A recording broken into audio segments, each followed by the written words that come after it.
Breaking news. Serious tension ongoing now in Plateau State as DSS security operative seal out the House of Assembly.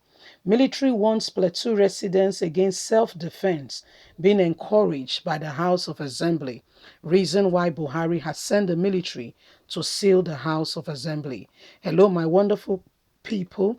It's happening. We all know what has been going on in Plateau. Please, please, please, and please again, say a word of prayer for peace in every part of the country that is being troubled. Please let us pray. You know, there is just this spirit that wants to put lives out of people, at all means. But we can do something about it. We can pray. Please don't forget to give us a thumbs up, subscribe if this is your first time. Let's get all the details. Thank you. Military warns Plateau residents against self-defense. Following increasing insecurity in Plateau, the Special Task Force Operation Safe Haven on Monday has come into the state, sealed out the House of Assembly, and has warned the residents against taking the laws into their hands in a gesture for self-defense. Major Isiak, the media officer of the task force, gave the warning in a statement issued in Jos.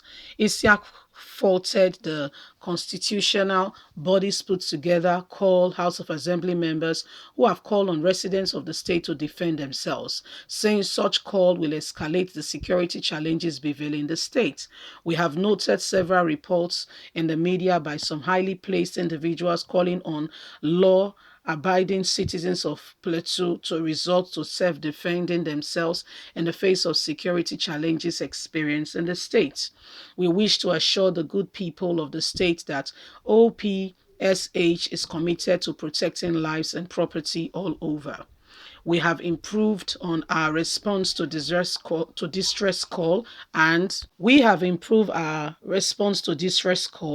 and several attacks were prevented from happening lately.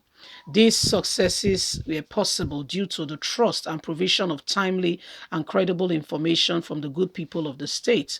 We therefore urge law-abiding citizens of the state not to take laws into their hands, but to continue to provide us with such information to enable us protect the communities from attack, he stated.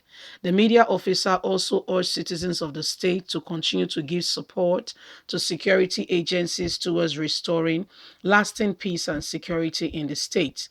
Tackle also advised the people to shun violence, hateful words, and tolerate one another for peace to reign in Plateau. Encourage the people to be more tolerant of one another and to be able to live with their neighbors peacefully and not look down on any nationality, race, or people living in their vicinity, but to be accommodating and allow everyone to live in peace. So my people, now waiting they happen be this. You'll be shocked at some things that are going on right now. You'll be very surprised and shocked that, our governments, are allowing and aiding some of these things by their attitude.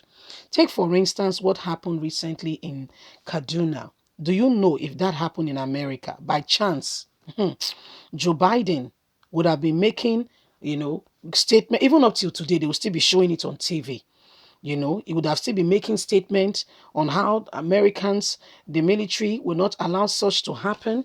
You'll be surprised. In fact, the whole world will still be watching the news from America. Do you know up till today, the president, Muhammadu Buhari, has not made a statement? Oh, you might say he made a statement. No, he didn't make the statement. It was Femi Adesina that wrote something and read it to Nigerians and said, signed by Buhari. Does not mean it came from Buhari. He does not need to write a script on what has happened to Nigeria, military university in the country. It happened, and you're reading a script? Excuse me. Excuse me. Let's call a spade a spade. Excuse me. Just excuse me. So, if you look at everything that has happened, you understand truly and really that we don't have a leadership. We don't have what we call leadership. We don't. We don't have leadership. We have a bunch of people who parade themselves as leaders, but the truth of the matter is they are not. They are not leaders. Leaders are impeccable. Am I saying they are faultless? No, that's not what I'm talking about. Leaders are sacrificial, honest to a large extent, want the good of the people. Leaders are not those who want to live at the expense of the people.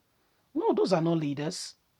Those are not leaders. Leaders are people who truly, really want change.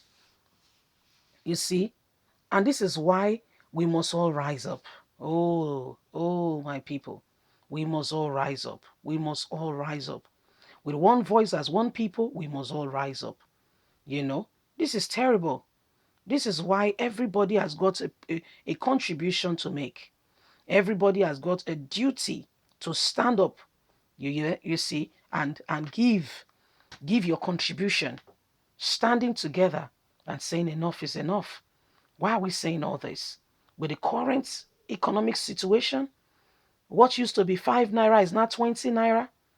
What used to be a distance that you would pay maybe 20 naira for is now 100 naira. And there is no job. When last was there employment carried out in this country?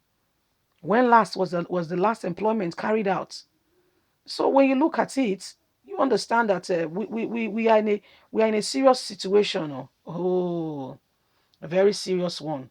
Mm, we are in a very serious situation. God will help us, but we need to rise up. Oppression is already on ground. Okay, and everybody, if we work together in unity, we can achieve this. That's the point I'm trying to make. If we work together in unity, we can achieve this. We can achieve this. We can achieve this. So, what's the way forward? The way forward is we all sticking together and saying no to oppression, no to Buhari and his Fulanis wanting to take over our land. We will not allow it. Okay, we will not allow it. This is the way to go. So Nigerians, the ball is in our hands. They will say it's in your court. So it's your prerogative to kick the ball in any direction that you feel that you deem it fit. Play it in the direction that gets straight into the goalpost. So at the end of the day, there is a shout of winning on your camp. That's the way to go. If we don't and we leave these things to chance, I'm sorry, we might not be saying the same story if we have another 10 years, all things being equal. So we've got a duty right now to speak up, to defend what we believe as our unity, as our watchword, and stand up for what is right. That way, we have a future certain, God helping us. Leave us a comment. Don't forget to like us, share, subscribe. Click on the notification button so you can get all our latest news. God bless you. Have a lovely day. Bye for now.